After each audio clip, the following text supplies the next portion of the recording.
2024년 3월 6일 수요일 새벽기도에 오신 성도님들을 주님의 이름으로 환영합니다. 오늘 우리에게 주신 하나님의 말씀은 마가복음 9장 30절로부터 37절까지의 말씀입니다. 제가 가진 성경으로 신약성경 70면에 있는 마가복음 9장 30절에서 37절까지의 하나님의 말씀을 제가 봉독하겠습니다. 그곳을 떠나 갈릴리 가운데로 지날새 예수께서 아무에게도 알리고자 아니하시니 이는 제자들을 가르치시며 또 인자가 사람들의 손에 넘겨져 죽임을 당하고 죽은 지 3일 만에 살아나리라는 것을 말씀하셨기 때문이더라. 그러나 제자들은 이 말씀을 깨닫지 못하고 묻기도 두려워하더라. 가버나움에 이르러 집에 계실새 제자들에게 물으시되 너희가 길에서 서로 토론한 것이 무엇이냐 하시되 그들이 잠잠하니 이는 길에서 서로 누가 크냐 하고 쟁론하였습니다. 예수께서 앉으사 12제자를 불러서 이르시되 누구든지 첫째가 되고자 하면 무사람의 끝이 되며 무사람을 섬기는 자가 되어야 하리라 하시고 어린아이 하나를 데려다가 그들 가운데 세우시고 안으시며 제자들에게 이르시되 누구든지 내 이름으로 이런 어린아이 하나를 영접하면 곧 나를 영접함이요 누구든지 나를 영접하면 나를 영접함이 아니요 나를 보내신 이를 영접함이니라. 아멘. 오늘 본문은 예수님께서 제자들에게 고난과 죽음 그리고 부활에 대해 두 번째로 말씀하시는 장면으로 시작됩니다.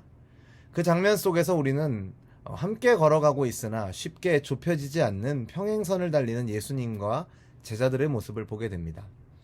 30절을 보시면 예수님은 제자들과 함께 갈릴리를 통과하고 계셨습니다. 하지만 이번에는 아무도 모르게 그곳을 지나가고 싶으셨습니다. 이 길은 예루살렘으로 향하는 길이요 십자가의 길입니다. 하지만 갈릴리 사람들의 관심은 오직 치유에 있었고 세상적인 하나님의 나라의 회복에만 있었습니다. 예수님께서는 이 순간 제자들에게 집중하고자 하셨던 것이었습니다. 갈릴리를 통과하지만 아무에게도 알리지 않은 이유를 31절은 제자들을 가르치시기 위함이라 기록하고 있습니다. 이 시간이 왜 필요했을까요? 왜 제자들에게 집중하셨을까요? 그것은 제자들이 하나님 나라를 잘 이해해야 그들에게 승천 이후의 사역을 맡길 수 있기 때문입니다. 예수님은 이번에도 제자들에게 자신이 죽고 3일 만에 살아나실 것을 말씀하십니다. 갈릴리 사람들로서는 도저히 못 알아들을 소리이죠. 그렇다면 제자들은 이 말씀을 이해했을까요? 아닙니다. 제자들도 이 말씀을 깨닫지 못하고 묻기도 두려워했습니다. 그들이 생각하기에 예수님의 죽음은 하나님 나라의 실패와 같은 의미이기 때문입니다. 그들은 예수님과 함께 걷고 있었지만 아직 예수님의 길을 걷는 것은 아니었습니다. 그럼 그들이 걸었던 길은 무엇일까요? 제자들의 길은 무엇일까요? 가버나움에 도착하신 예수님은 조금 전에 예수님께서 십자가의 죽음과 부활을 말씀하시던 그 길 위에서 제자들이 서로 토론한 내용이 무엇이었는지 물으십니다. 하지만 제자들은 이번에도 말을 하지 못합니다. 앞에서는 십자가를 받아들이고 싶지 않았기 때문에 모르면서도 묻지 않았는데 이제는 알면서도 세상적인 출세의 욕을 감추고자 대답하지 않은 것이죠. 예수님은 제자들이 세상 나라의 가치관이 아니라 하나님 나라의 가치관을 갖기를 원하셨습니다. 하지만 제자들은 다른 유대인들과 마찬가지로 로마의 압제에서 이스라엘을 해방해줄 정치적인 메시아로 예수님을 보았던 것이죠. 그래서 예수님이 왕이 되실 때 자신들도 출세하게 될 것을 꿈꾸면서 누가 서로 크냐며 서열을 놓고 다툰 것입니다. 그들이 왜 예수님을 따르고 있는지 그 부끄러운 욕망의 민낯이 드러나고 있는 순간이었던 것이죠.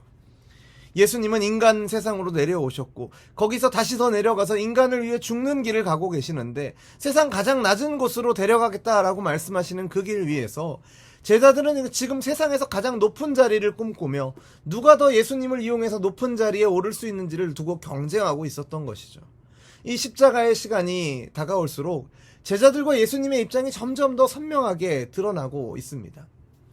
예수님은 하나님의 나라에서는 첫째가 되고자 하면 무사람의 끝이 되며 무사람을 섬기는 자가 되어야 한다라고 말씀하십니다. 예수님의 성육신과 십자가가 바로 끝이 되고 섬기는 자가 되는 삶이었던 것이죠. 예수님은 단순히 가르치고 기적을 행하셔서 세상에 영향력을 끼치러 오신 것이 아니라 자신의 피와 십자가의 고난으로 우리의 죄를 대속하기 위해서 이 땅에 오셨습니다. 죄로 인한 비참함을 벗어날 수 없는 인생들을 긍휼히 여기시고 자신의 생명을 바쳐 섬기셨던 것이죠. 이와 같이 섬김의 본을 보이신 예수님께서 제자들에게 그리고 오늘 우리에게 무사람의 끝이 되라고 무사람을 섬기는 자가 되라고 말씀하십니다. 세상 나라는 세상의 가치관은 자신을 높이기 위해 수단과 방법을 가리지 않는 것입니다. 어린아이와 같은 약자들을 무시하고 지배하고 이용하는 것을 서슴없이 행하는 나라이죠. 다른 사람이 연약한 자라면 그 연약함이 약점으로 잡아서 그것을 통해서 그 사람을 꺾고 위에 오르려고 합니다. 하지만 하나님 나라의 삶은 어린아이와 같이 연약한 자를 영접하는 것이고, 그것이 또한 예수님을 보내신 하나님을 영접하는 것이다 라고 우리 주님께서는 말씀하십니다. 세상에 기댈 것 하나 없는 인생들의 편이 되어주셨던 예수님의 삶이 그러하지 않았습니까? 제자는 그러한 예수님의 삶을 따르는 자들이고, 예수님께서 왕으로 다스리실 하나님의 나라는 이와 같이 세상의 가치를 뒤집어 엎는 역전의 나라임을 예수님은 자신의 말과 삶을 통해서 친히 보여주시는 것입니다. 저와 여러분은 어떠한 길을 걷고 있습니까? 제자들이 꿈꾸었던, 많은 사람들이 꿈꾸었던 세상의 성공의 길입니까? 아니면 주님께서 먼저 걸어가신 십자가의 길입니까?